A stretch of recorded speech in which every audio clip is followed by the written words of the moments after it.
With so much new construction around Boston, Mayor Walsh is trying to make job opportunities in the building trades more inclusive. The mayor recently filed an ordinance to change the hiring goals in the Boston resident job policy.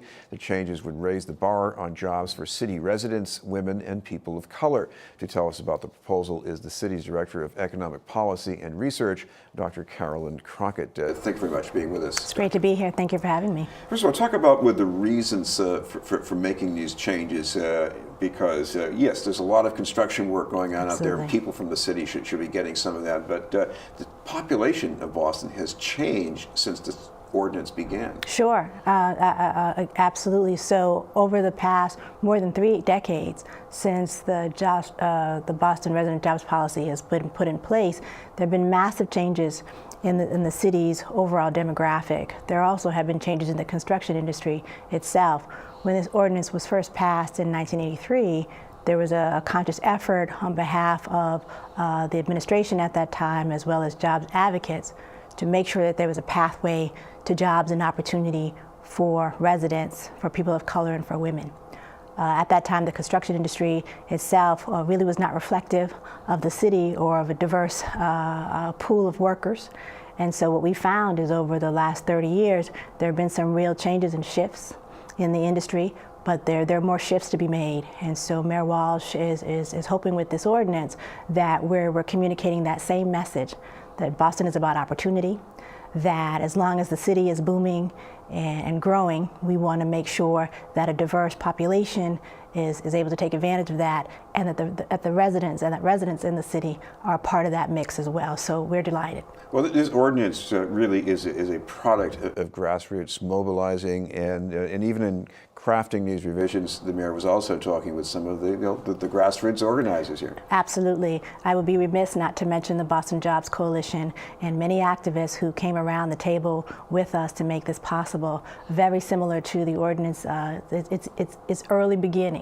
Even in the 80s, it was Councilor Bruce Bowling, also members of the Boston Jobs Coalition, coming together, pushing the administration, talking to the administration about what was necessary. Flash forward to 2016, very same situation where a diverse coalition of stakeholders, activists, representation from the union community, from non-union labor, from the developers, contractors coming together with myself, teams in City Hall and the mayor to make this possible. So we're very happy that many people have come together to make this ordinance a reality.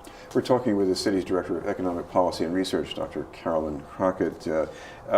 Talk about the different standards that are going to be involved in here and how much they're changing. Well, let's talk about, let's say, with people of color, the standard for their hiring. Absolutely. So the standard for people of color is moving from 25% as a baseline to 40%. We feel that absolutely represents and it reflects the change of the population of the city itself. We, in 2016, stand as a city that is more than 53% people of color. That was not the case in the 80s. There's been a significant shift in that time, and we want to make sure that this policy is reflective of that change. And so there's a significant increase there, and we know that we have the people and the job opportunity to make that standard. Also, on the resident side, the traditional standard was 50% residents. We're moving to 51% residents. So a very, very slight tweak there, mainly to signal the fact that we intend for the majority of folks on these jobs to be Boston residents. Also on the standard for women, traditionally the standard had been 10%. We're moving toward 12%.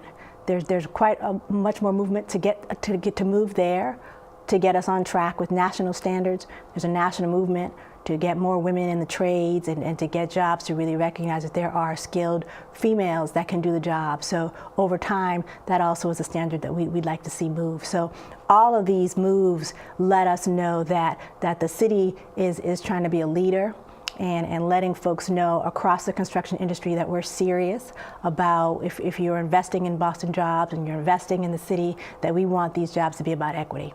What about enforcing this? Is there going to be any, because over the years that has not been always so easy to get it right. Sure. So what about the future? Absolutely right, Chris. It has to be a coordinated effort. So this is why some of the conversations that we've had with stakeholders inside the industry, outside of the industry is important.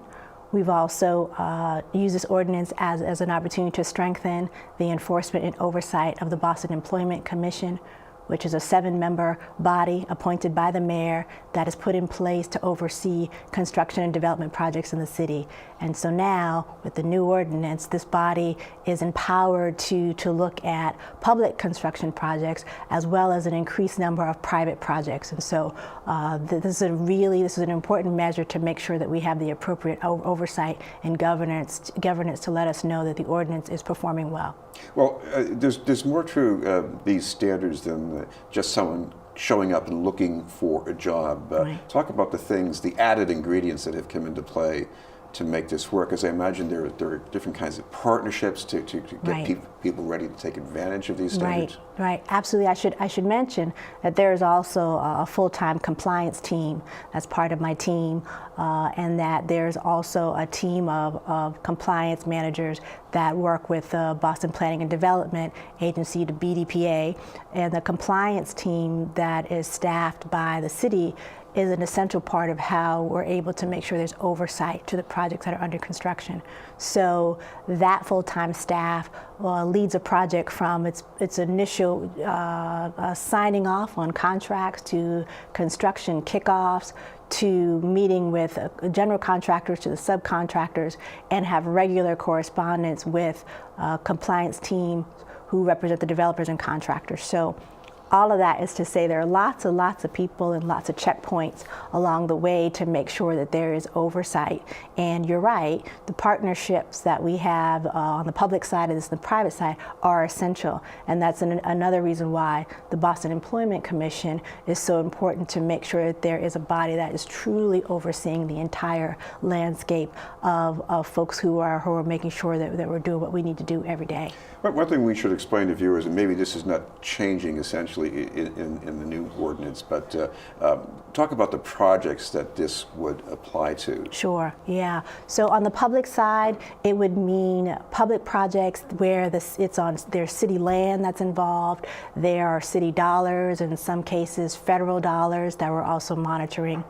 On the private side, where you have a private developer who is owning the project, it would mean projects that are in excess of 50,000 square feet and above. So projects that are part of large project review, Article 80, and all of these projects, these larger size public projects, private projects, as well as the public projects, are subject to the BRJP, and this becomes a way that the city can make sure that there's consistency with what we're saying. This is the main way that the city not only shows what the investments are in terms of the Boston that we live in today, but Boston of the future, but also shows that we're saying, well, if there's money on the table, we want to make sure that the people who live in the city, but also a diverse population of people, are able to take advantage of that.